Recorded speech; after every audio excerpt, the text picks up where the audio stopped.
আসসালামু আলাইকুম। এখন শুনবেন সংবাদ শিরোনাম। আবু সাইদ হত্যা মামলার রায়ে এসআই আমির ও কনস্টেবল সুজনের মৃত্যুদণ্ড। সাবেক ভিসি, বেরোবি ছাত্রলীগ সভাপতি ও পুলিশ কমিশনার। আবু সাইদ হত্যা মামলার রায়ে বাবা মা, স্বজন, সহপাঠীদের তীব্র অসন্তোষ প্রকাশ। দেশে হাম ও উপসর্গ নিয়ে দীর্ঘ হচ্ছে মৃত্যুর মিছিল।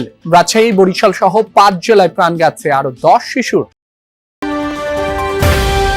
শেরপুর 3 আসনে জালিয়াতির অভিযোগে নির্বাচন বয়কট করল জামায়াত। বগুড়া 6 আসনেও সরে দাঁড়ানোর ইঙ্গিত। সিসির দাবি। এতক্ষণ শুনছিলেন সংবাদ শিরোনাম। এখন শুনবেন বিস্তারিত। শহীদ আবু সাইদ হত্যা মামলার রায় ঘোষিত হলো ট্রাইব্যুনালে। আবু সাইদকে হত্যার দায়ে রংপুরে 2 পুলিশ কর্মকর্তাকে ফাঁসি এবং 3 পুলিশ কর্মকর্তাকে যাবজ্জীবন কারাদণ্ড দেওয়া হয়। তবে আবু সাইদকে হত্যার নির্দেশদাতা ও ময়নাতদন্তের রিপোর্ট পাল্টাতে চাপ প্রয়োগের অভিযোগ আনা রংপুরের পুলিশ কমিশনার মনিরুজ্জামানকে দেওয়া হয় 10 বছরের কারাদণ্ড। বেগম রোকেয়া বিশ্ববিদ্যালয়ের ভিসি, ছাত্রলীগ সভাপতি পোমেল বড়ুয়া সহ 5 জনকে দেওয়া হয় 10 বছর কারাদণ্ড। এছাড়া বাকিদের দেওয়া হয় বিভিন্ন মেয়াদের সাজা। মৃত্যুদণ্ডের রায়ের পর এভাবেই আদালত প্রাঙ্গণে ক্ষোভে ফেটে পড়েন পুলিশ কর্মকর্তা আমির হোসেন। বৃহস্পতিবার আবু সাইদ হত্যা মামলার রায় ঘোষণা করেন ট্রাইব্যুনাল 2। শুরুতেই বিচারক পর্যবেক্ষণ দেন। তার সামনে মানুষ আছে সেটা ভেবেই দুহাত প্রসারিত করে দাঁড়িয়েছিলেন আবু সাইদ, কিন্তু ভাবেননি সামনে দাঁড়িয়ে আছে অমানুষ।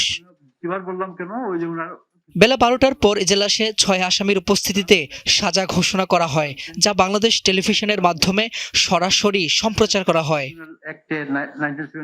সংক্ষিপ্ত রায়ে আবু সাইদকে হত্যার অভিযোগ প্রমাণিত হয়। গুলি ছুড়ে হত্যার দায়ে পুলিশ কর্মকর্তা আমির হোসেন ও কনস্টেবল সুজন চন্দ্র রায়কে মৃত্যুদণ্ডের রায় শোনানো হয়। এই নির্মম হত্যাকাণ্ডটি সারা দুনিয়ার মানুষ, সারা পৃথিবী দেখতে পেয়েছিল। এছাড়া যাবজ্জীবন সাজা দেয়া হয় রংপুর পুলিশের সাবেক 3 কর্মকর্তা আরিফুজ্জামান, রবিউল ইসলাম নয়ন ও বিভূতিভূষণ রায়কে। তবে আবু সাইদকে হত্যায় নির্দেশদাতা ও ময়নাতদন্তের রিপোর্ট পাল্টাতে চাপ প্রয়োগের দায়ে পুলিশ কর্মকর্তা মনিরুজ্জামানকে দেয়া হয় 10 বছরের কারাদণ্ড। বেগম রোকেয়া বিশ্ববিদ্যালয়ের সাবেক ভিসি হাসিবুর রশিদ, বিশ্ববিদ্যালয়ের ছাত্রলীগের সভাপতি পোমেল বড়ুয়া সহ 5 জনকে দেয়া হয় 10 বছরের কারাদণ্ড। বাকি 20 আসামিকে 3 থেকে 5 বছরের মেয়াদে সাজা দেয়া হয়। এই মামলায় সর্বমোট 25 জন সাক্ষীর সাক্ষ্য নেওয়া হয়েছে। এই ঘটনার মধ্যে যেমন সুপিরিয়র কমন রেসপন্সিবিলিটি ছিল, এইড অ্যান্ড অ্যাবেটমেন্ট ছিল, জয়েন্ট এন্টারপ্রাইজ ছিল, সেপারেট রেসপন্সিবিলিটি ছিল। এই সমস্ত অপরাধগুলো প্রমাণিত হয়েছে বলে ট্রাইব্যুনাল প্রকাশ্য আদালতে রায় ঘোষণায় উল্লেখ করেছেন। প্রত্যেক আসামির অপরাধ। এদিকে শহীদ আবু সাইদ হত্যা মামলার রায়ে তীব্র অসন্তোষ প্রকাশ করেছেন তার বাবা মা, স্বজন ও সহপাঠীরা। জানান, সন্তানের হত্যাযোগে জড়িত সবার ফাঁসি হওয়া উচিত ছিল। আইনজীবী এবং রাষ্ট্রপক্ষের সাথে আলাপ করে রায়ের বিরুদ্ধে আপিল করা হবে বলেও জানিয়েছেন তারা। রংপুর পীরগঞ্জের বাবনপুর গ্রাম সকাল থেকেই রায়ের জন্য অপেক্ষায়। জুলাই আন্দোলনে প্রথম শহীদ আবু সাইদের বাবা মা ও পরিবার। বৃহস্পতিবার দুপুরে যখন রায় ঘোষণা করা হয়, তখন অসন্তুষ্ট চিত্তে সন্তানের কবরের পাশে যান আবু সাইদের বাবা মা। পরে সাংবাদিকদের সাথে কথা বলেন তারা। রায়ে তীব্র অসন্তোষ তাদের। মমতাময়ী মা মনোয়ারা বেগম কোনোভাবেই মানতে পারছেন না এই রায়ে। তার দাবি, আবু সাইদকে সীমাহীন নির্যাতন করেছেন ছাত্রলীগের পোমেল বড়ুয়া, অথচ তাকে মাত্র 10 বছরের কারাদণ্ড দেয়া হয়েছে। বাবা মকবুল হোসেনের কণ্ঠেও ক্ষোভের বারুদ। ফাঁসি জানা হয়, এটা হলে আমার অন্তরটা ঠান্ডা হবে। বড়ুয়ালের বেশি দোষ। আরো অনেক মানুষ দূরের ফাঁসিকে, অনেক মানুষের দোষী ফাঁসি হয়নি। দোষী মানুষ, অপরাধী মানুষ অনেক এড়া গেছে, ভারতত পালে গেছে, সাজা কম দেওয়া হয়েছে। আর পোমেল বড়ুয়া এ তো অত্যন্ত অপরাধী মানুষ। অসন্তোষ প্রকাশ করেছেন মামলার সাক্ষী ও এলাকাবাসী। পুলিশের কর্মকর্তা এসি ইমরান কিন্তু সামনে থেকে লিড দিয়েছে, ঢিল ছুঁড়েছে, কিন্তু সেই পুলিশের কর্মকর্তা এসি ইমরানের কিন্তু কোনো শাস্তি দেওয়া নেই এবং তার নাম কিন্তু এই আসামিদের লিস্টেও নেই। তো এটা আমাদের জন্য দুঃখের। অনেকজন পুলিশ কিন্তু হচ্ছে ওনার মাথার পিছনে লাঠি দিয়ে আঘাত করছে, যার ফলে এটা উনি ব্যাপক ওনার শরীরে ক্ষতি হয়েছে, কিন্তু ওই ব্যাপারে আমাদের প্রত্যাশিত আমরা রায় পাই না। রায়ে অসন্তোষ প্রকাশ। হামের উপসর্গ নিয়ে গত 24 ঘন্টায় রাজশাহী, বরিশাল, খুলনা, ময়মনসিংহ ও সিলেট মেডিকেলে 10 শিশুর মৃত্যু হয়েছে। এর মধ্যে রাজশাহীতে প্রাণ গেছে 4 শিশুর। আক্রান্ত ও মৃতের সংখ্যা বাড়তে থাকায় অভিভাবকরা আতঙ্কিত। চিকিৎসকরা বলছেন, হামের ভ্যাকসিন না দেয়া, ঠিকমতো চিকিৎসা না নেওয়া সহ বিভিন্ন কারণে বাড়ছে মৃত্যুর সংখ্যা। সাবধানতা ও স্বাস্থ্যবিধি মানার আহ্বান জানান তারা। বিভিন্ন জেলা থেকে হামের উপসর্গ নিয়ে প্রতিদিনই নতুন রোগী আসছে রাজশাহী মেডিকেল কলেজ হাসপাতালে। দীর্ঘ হচ্ছে মৃত্যুর মিছিল।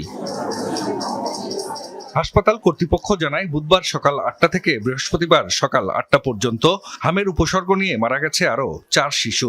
এর মধ্যে 2 জনের বাড়ি কুষ্টিয়ায়, 1 জন চাঁপাইনবাবগঞ্জের, আরেক শিশুর বাড়ি রাজশাহীতে।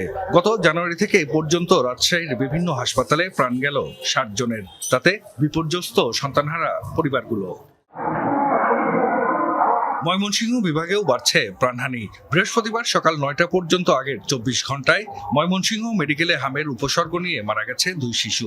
এছাড়া বরিশাল শেরি বাংলা মেডিকেলে 2 এবং সিলেট ওসমানী মেডিকেলে মারা গেছে 1 শিশু। চিকিৎসকরা বলছেন, হামের টিকা নেওয়ার বয়স হওয়ার আগেই আক্রান্ত হচ্ছে অনেক শিশু। ছোট বাচ্চাদের রোগ প্রতিরোধ ক্ষমতা এমনিতেই একটু কম থাকে, ফলশ্রুতিতে দুর্ভাগ্যজনক এবং দুঃখজনকভাবে নন ভ্যাকসিনেটেড বাচ্চাদের মধ্যেই মারা যাওয়ার হারটা অনেক বেশি। বিভিন্ন জেলার হাসপাতালগুলোতেও বাড়ছে হামের উপসর্গ নিয়ে রোগী ভর্তির সংখ্যা। কোথাও কোথাও জায়গা সংকটে ওয়ার্ডের বাইরে বারান্দায় রেখেও চিকিৎসা দেয়া হচ্ছে। এতে বাড়ছে সংক্রমণ ঝুঁকি।